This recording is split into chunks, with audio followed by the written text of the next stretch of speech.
এভাবেই সৈনিক ক্লাবের রেল লাইনটা পালানোর পর পরই দেখবেন মানে সাপের মতো সিরিয়াল দিয়ে মনে করেন যে ট্রাস্টের দখলে থাকবে। এবং যারা আমরা এই রাস্তায় যাতায়াত করি, আমাদের যাতায়াত কিন্তু করতে খুব ব্যাহত হয়।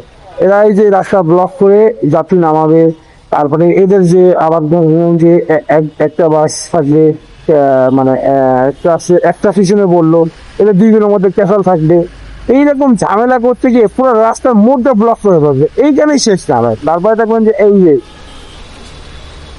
এরা হলো এই যে ফুটওভার ব্রিজটা আসার পরেই দেখবেন যে এই যে এই বাসগুলো কিভাবে করে রাস্তার অর্ধেকটা জায়গা, অর্ধেকের বেশি জায়গা ধরে এদের দখলে থাকবে।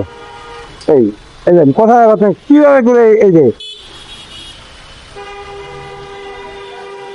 মানে মোটামুটি আমরা ভাই ধৈঞ্চা ভাই এদের এই চাষ, তারপর আরো কিছু ইন্ডাস্ট্রি যে বাসগুলো আছে এদের জন্য মনে করেন যে আমরা একদম খুবই খারাপ অবস্থা যাচ্ছে।